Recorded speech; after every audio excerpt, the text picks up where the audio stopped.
미식과 용을 의미하는 진이 만나 청룡을 의미하는 한 해가 시작되었습니다. 2024년 첫 번째로 만나는 미식 독서. 갑진년 새해 첫 해로 우리 맛볼 책은 음식에 대한 거의 모든 생각입니다. 저는 오늘 진행을 맡은 미식화성의 주전자입니다.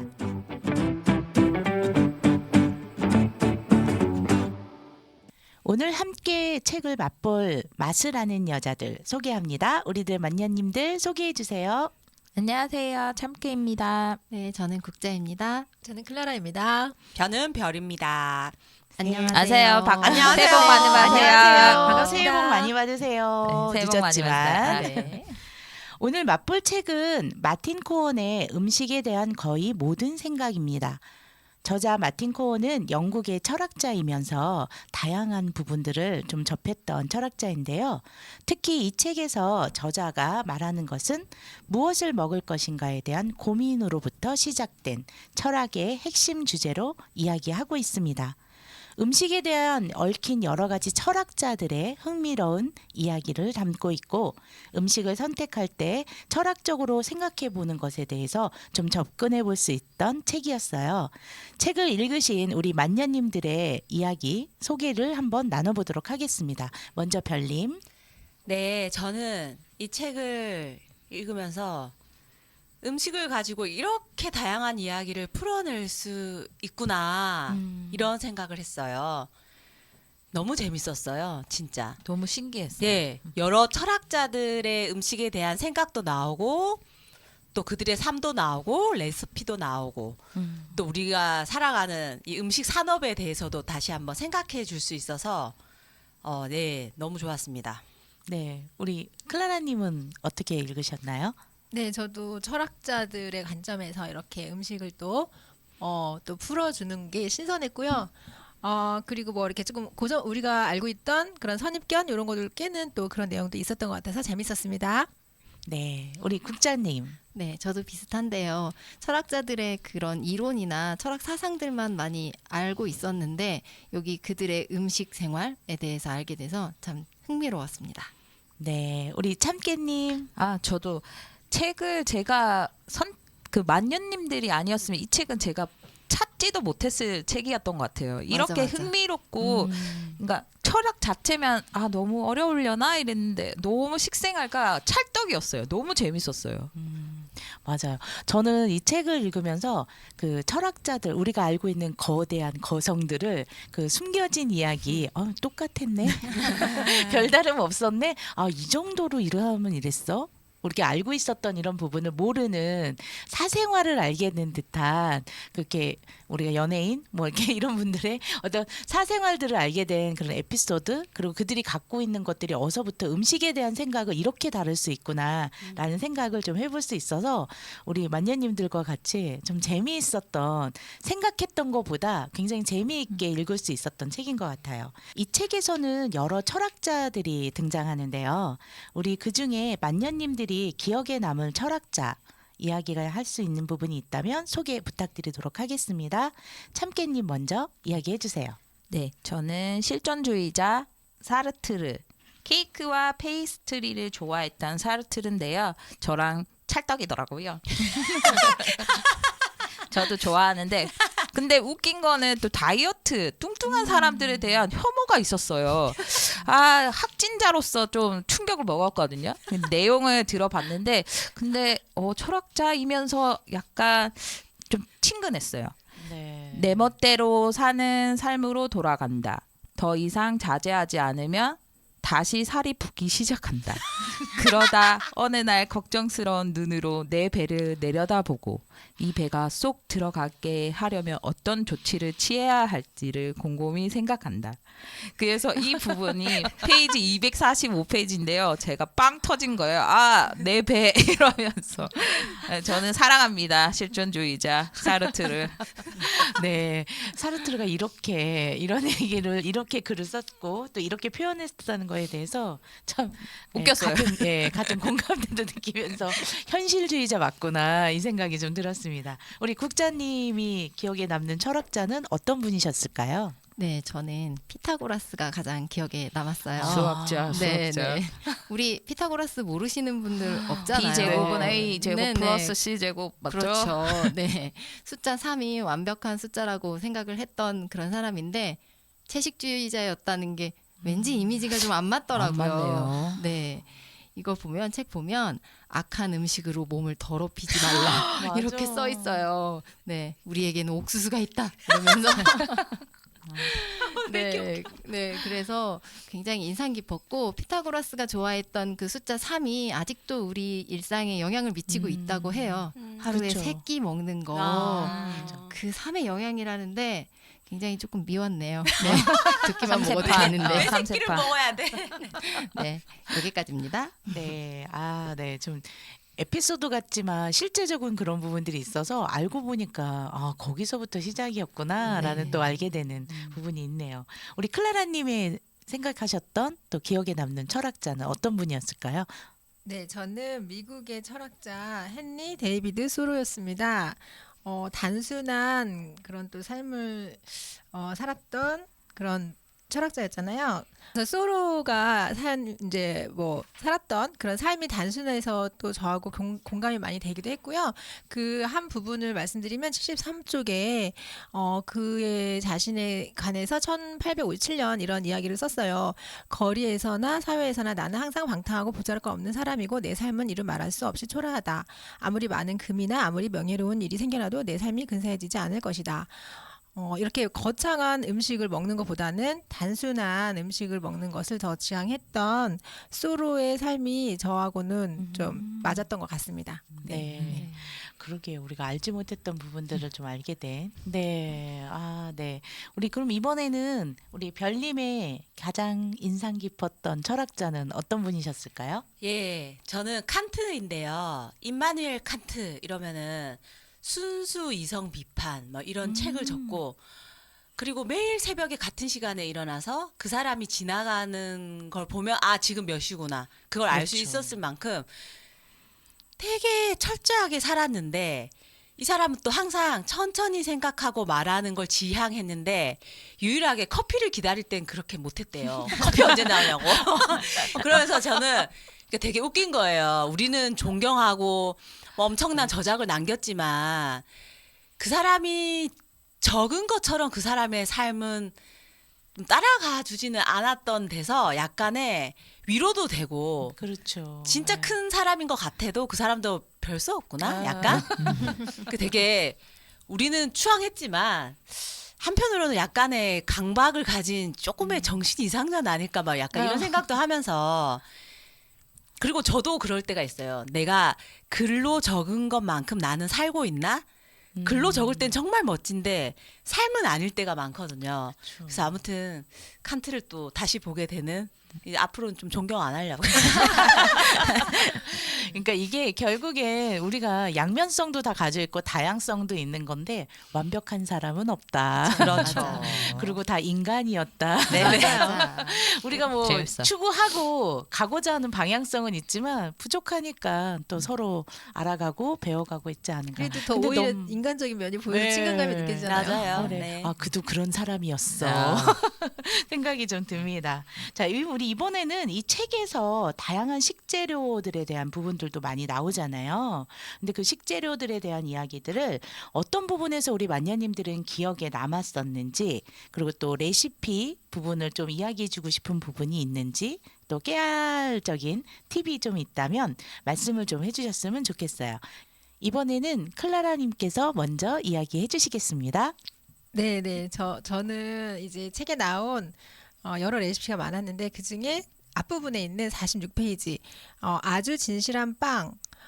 이 레시피가 좀 저한테는 와닿았습니다. 우리가 이렇게 그 햄버거나 아니면 뭐 여러 가지 그 우리가 빵이 항상 우리 가까이 있잖아요. 그런데 네. 빵이 그 안에 굉장히 많은 그런 유해 성분이 들어 있잖아요. 그 그쵸. 만드는 과정에서 효율성 때문에 그렇게 많이 첨가됐다고 하더라고요. 책에서 저자는. 그래서 이런 진실한 빵을 우리가 한번 저도 만들어 봐야겠다 하는 생각을 했는데 필요한 재료가 많지가 않아요. 밀가루, 소금, 이스트, 물 이렇게 딱 네 가지만 있으면 아주 맛있고 우리 몸에 좋은 빵을 만들 수 있다 그래서 한번 해보려고 합니다. 네. 저도 그거 네. 봤었는데 좋더라고요. 간단하면서 애들한테도 해줄 수 있을 것 같아요. 맞아요. 가장 최소한의 것이 들어간 것이 가장 맛있게 맛을 내기가 제일 어렵다고 하는 건데 이 기본을 지키는 것이 좀 중요한 것 같긴 해요. 그 클라라님께서 만든 그 빵을 우리도 언젠가 먹어봤으면 하는 그날을 좀 기다려 보겠습니다. 초대해 주세요. 네, 우리 이번엔 국장님이 선택한 네. 음식 식재료는 어떤 거였을까요? 저는 요즘에 한참 몸값이 올라가 있는 딸기입니다. 너무 네. 비싸, 너무 비싸. 그런데 요즘에 딸기 진짜 많이 나와 있잖아요. 비싸긴 네. 해도 많이 먹고. 네. 딸기 원래 5월 봄쯤에 먹지 않나요? 맞아요. 그럼요. 근데 겨울 딸기가 제철인 것 마냥 딸기가 맞아요. 참 많은 것 같아요. 네. 그래도 맛있으니까 레시피를 소개하겠습니다. 네. 130페이지에 루소의 딸기 스프입니다. 네, 이건 만들어 드릴 수 있을 것 같아요. 네. 네. 딸기 듬뿍, 오렌지 주스 1컵, 플레인 요구르트 1컵, 바닐라 익스트랙 2분의 1 작은 술, 믹서에 재료를 모두 넣고 갈아서 걸쭉하게 만든다. 맨 위에 휘핑크림을 올리고 원한다면 민트잎으로 장식한다. 차갑게 먹는 수프예요. 네, 그냥 우와. 갈기만 하면 되니까 제가 근데 막 만들어 드릴게요. 그림이 그려져요. 그 네. 색감과 민트까지 올려져서 음. 딱 돼 있는 그 부분이 네 겨울이긴 한데도 나 연- 먹고 싶네요. 한잔 하고 싶어요. 네, 우리 국장님께서는 딸기 수프를 소개해 주셨는데요. 이번에는 우리 참깨님이 소개시켜 주고 싶은 레시피는 어떤 걸까요? 저는 체중을 줄이고 몸속 노폐물을 제거하는 가장 쉬운 방법에 대한 레시피인데요. 뭘까요? 꼭 필요하다. 그렇죠. 나 벌써 나왔는데 디오게네스의 수제 포도주라고 불렀대요. 오, 냉장고에 네. 물 한 병을 넣어둔다. 1시간을 기다린다. 물병에 조각 얼음을 넣는다. 얼음물을 잔에 따라 마신다. 얼음물이 진짜 맛있었거든요. 저도 이거를 한번 경험해보고 이렇게 하는 방법이 이렇게 또 멋있게 수제 포도주라고 딱 레시피로 하니까 한 번 더 계속 이제 요즘에는 물을 좀 많이 마시고 싶어가지고 새롭게 또 도전해보려고 합니다. 그럼 포도가 없는 포도주인가요? 네, 이거는 수제 물 포도주라고 해야 돼요. 이름만 포도주고 포도주 잔에다가 담아 먹는. 포도주를 마시는 기분으로 이렇게. 네, 네, 네. 네, 또 그렇게 들으니까 또 우아하게 근사하게 차가운 물 포도주를 물포도주. 좀 먹어볼 수 있는 그게 좀 소개해 주셔서 네 좋네요. 이번에는 우리 별님이 소개해 주시고 싶은 레시피는 어떤 걸까요? 네, 저는 플라톤의 고귀한 케이크를 소개하고 싶습니다. 네. 이 고귀한 케이크는 오로지 초콜릿 꿀 보리가루로만 만들어지는 건데요. 죄책감을 느낄 필요가 전혀 없는 음식이라고 합니다. 나머지 근데 세 가지가 들지만 버터도 들어가고 설탕도 들어가고 뭐 많이 들어가긴 하네요. 근데 제가 죄책감이 없다고요? 왜 이걸 했냐면 다들 초콜릿을 너무 좋아하잖아요. 근데 이 초콜릿이 이 유럽이라든지 서양에 들어와진 것도 사실 조금 아픈 것 같아요. 식민지를 하면서 이제 남미에서 예수의 사도들, 신도들이 이거를 들고 왔고, 근데 지금 저희가 먹는 그 초콜릿은 사실 진짜 초콜릿이 아니잖아요. 그렇죠. 코코아 가루는 조금밖에 안 들어가고 설탕이 많이 들어가고 또 뭐 경화 야자유라든지 뭐 그런 것들이 들어가서 부드럽게 하고 사실 먹어서 썩 좋을 것이 없는데 진짜 초콜릿은 진짜 효과가 많아서 뭐 신경성 식욕 부진을 가졌던 바이런도 뭐 초콜릿 내찬자였다고 하고 또 한때는 이게 너무 막 열정을 불러일으키고 이러니까 예수의 뭐 이 종교 단체에서도 못 먹게 금지시킬 만큼 그런 음식이었다가 또 사람들이 너무 좋아하니까 조금씩 막 되게 웃긴 거예요, 그런 게. 그래서 제가 마트에 갔는데 며칠 전에 딱 초콜릿을 안 그래도 보니까 정말 이거는 너무 이상한 것들이 많이 들어가 있던데 근데 베이킹용 코코아 파우더가 팔더라고요. 맞아요. 그거는 100%더라고요. 그러면 그거를 사서 집에서 약간의 설탕이나 꿀을 넣어서 핫초콜릿을 만든다든지 또 케이크를 만들 때 밀가루에 섞어서 쓰면 그래도 좀 낫지 않을까? 뭐 이런 생각을 했습니다. 맞아요. 이게 초콜릿이 이렇게 약간의 그 합법된 마약과 같은 그런 효과를 주는 것들이 있어서 또 때에 따라서 선택도 했다가 이제 멀리도 했다가 이런 것들이 있는데 사실 좀 맛있잖아요. 젊은 때 맛있지. 젊은 때 다크 초콜릿 그래도 함유량 76% 네. 이런 거 먹었는데 아니었네요. 잘못 먹었네. 100%가 아니었던. 잘못 먹었구나. 네. 근데 이렇게 다양한 철학자들이 소개하고 좋아하고 또 즐겨 했던 이런 식재료, 그리고 또 그것이 음식으로 또 나오기도 했었는데요. 이 책들을 지금 우리 만녀님들이 소개해 주시고, 그 다음에 또 그 얘기를 듣다 보니까 점점 더 이 책에 대한 궁금증과 직접 읽어봐야 했으면 더 좋겠다라는 생각이 좀 들기는 하네요. 이 책을 먼저 읽은 우리 만녀님들은 이 책을 통틀어 같이 한번 또 별점을 좀 준다면 별 5개 중에 몇 개를 줄 수 있을지, 그리고 또 그 이유는 어떤 것인지 우리 간단하게 좀 말씀해 주시면 좋겠습니다. 이번에는 국자님 먼저 말씀해 주시겠어요? 네, 저는 이 책에 5점 만점 중에 5점을 드리고 싶습니다. 이건 소장각입니다. 아, 맞습니다. 여러 번 보고 싶어요. 네, 두고두고 보고 싶은 책. 네, 이번에 우리 그러면 클라라님 네. 저도 좋았는데 5점 만점에 4.5점. 단점. 네. 저도 소장하고 싶은 마음은 같은데 조금 어려웠어요. 그러니까 제가 좀 시간 촉박하게 읽어서 그랬는지 모르겠는데 막 연구했던 뭐 그런 여러 막 인물들도 많이 나오고 또 뭐랄까 막 그런 그러니까 뭐 성분 같은 거 나오고 막 이런 것들을 다 머릿속에서 빨리빨리 이야기가 좀 어려웠던 점이 있어서 5점 뺐습니다. 네, 우리 이번에는 별님. 저는 5점 만점에 5점을 주도록 하겠습니다. 왜냐하면 일단 저는 음식이 너무 중요하다고 생각을 하는데 또 그 음식에 대해서 다시 생각해 볼 수도 있고 철학자들에 대해서도 생각해 볼 수 있고 일단 너무 재밌었다는 거 완전 빠져들었었거든요. 네, 감사합니다. 자, 이번에는 우리 참깨님. 저도 고민을 좀 했는데 제 처음에는 5점 만점에 5점이었는데 클라라님 또 말씀을 들었더니 저도 약간의 왔다리 갔다리 되더라고요. 저도 좋았는데 이거를 차라리 그 철학자별로 진짜 시리즈로 만들 정도로 정말 재밌었어요. 지금 그 만녀님들이 한 분 한 분 말하는데 그 책에서 읽었던 부분이 이제 생각이 나니까 저도 막 웃음이 계속 나고 오늘따라 너무 즐겁네요. 진짜 정말 좋아서 그냥 5점 드리겠습니다.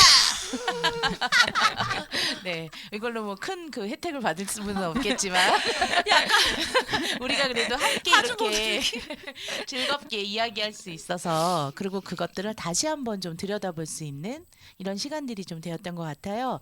우리가 함께 보는 음식에 대한 거의 모든 생각이 이 책 제목과 함께 이루어진 게 맞는 책인 것 같고요. 우리 미식 독서를 사랑하는 우리 팟캐스트 분, 그리고 우리 청취자분들께서도 이 책을 직접 읽어보시기를 다시 한번 좀 권해드리고 싶습니다. 책을 놓은 지 오래되었어도 맛있는 수다, 나누고 싶은 마음, 취향과 결이 맞거나 달라도 좋은 사람들이 나누는 소소한 이야기, 저마다의 방식으로 삶에 녹아나오는 여러 가지 이야기들이 있을 텐데요. 한 달에 한 번 맛있는 수다, 맛있는 독서로 만나는 미식 독서와 함께 해주시면 좋을 것 같습니다. 다음에도 맛있는 책으로 찾아뵙겠습니다. 지금까지 미식화성의 미식 독서 별 클라라. 국자 참깨 저는 주전자였습니다. 감사합니다. 감사합니다.